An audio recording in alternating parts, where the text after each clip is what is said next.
প্রিয় সাংবাদিক ভাই বোনেরা, আপনারা জানেন যে আমি গতকাল এসেছিলাম সিলেটে। এর কারণ হচ্ছে আজকে দুটো অনুষ্ঠান আছে। একটা হচ্ছে মৌলভীবাজারে ফাগুয়া উৎসব হচ্ছে, অনেকগুলো চা বাগানের শ্রমিকরা মিলে একসাথে আয়োজন করছে এবং এটা তাদেরই আয়োজন। আমরা মন্ত্রণালয় থেকে শুধুমাত্র পেছন থেকে সাহায্য করেছি। এবং যেহেতু আপনারা খেয়াল করেছেন যে আমাদের সরকারের এবারে ঘোষণাই হচ্ছে যে অন্তর্ভুক্তিমূলক এবং ব্যাপক চৈত্র সংক্রান্তি এবং বর্ষবরণ অনুষ্ঠান হবে। এটার একটা অংশ হিসেবে ফাগুয়া উৎসবের জন্য আমি এসেছিলাম এবং আজকে সন্ধ্যায় ছিল আবার আমাদের বাউল মেলা সাধু সংঘ।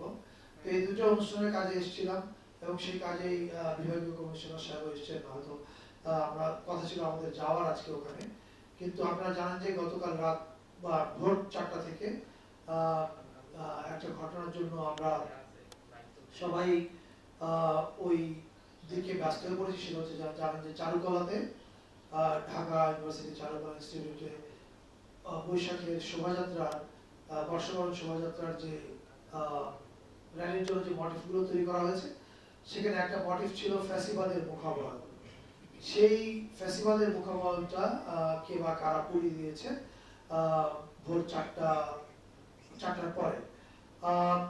এবং এটা স্পষ্টতই একটা কি বলে জুলাই পরবর্তী সময়ে জুলাইকে চ্যালেঞ্জ করে ফ্যাসিবাদের দোসরদের করা কাজ বলে আমরা মনে করছি।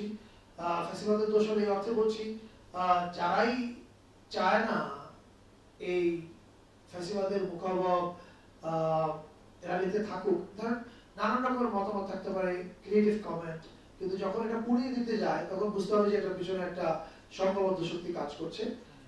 সেই শক্তিটার ব্যাপারে সরকার স্পষ্ট একটা অবস্থান ইতিমধ্যে নিয়েছে। আপনারা জানেন যে পুলিশ কাজ করছে এবং দ্রুতই অপরাধীকে গ্রেফতার করা হবে।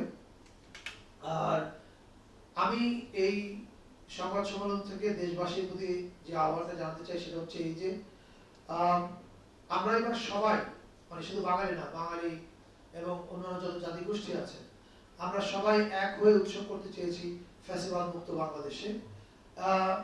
এটা হয়তো অনেকেরই ভালো লাগবে না বা ভালো লাগছে না, আমরা বুঝতে পারছি। এটার উত্তর হচ্ছে আমরা সবাই আরো বেশি করে বর্ষবরণ শোভাযাত্রায় এবং চৈত্র সংক্রান্তির উৎসবগুলোতে যোগ দিব এবং যোগ দেওয়ার মাধ্যমে আমাদের ঐক্য দিয়েই আমরা তাদেরকে পরাজিত করব। এটা হচ্ছে এই কথাটা আমি আপনাদের মাধ্যমে দেশবাসীর উদ্দেশ্যে বলতে চাই।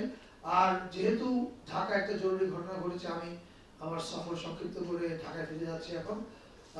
কিন্তু আমি ভিডিও কনফারেন্সে ফাগুয়া উৎসবের মঞ্চে যুক্ত হব। আর এখানে যে বাউল মেলা হচ্ছে সেটা হয়তো আমি মিস করবো, কিন্তু শিওরলি আমি সিলেটে আবার আসবো। আপনাদের কোনো প্রশ্ন থাকলে কুইক 3টা প্রশ্ন দেবো, কারণ ফ্লাইট ধরতে হবে। একটা প্রশ্ন হচ্ছে আজকে কিছু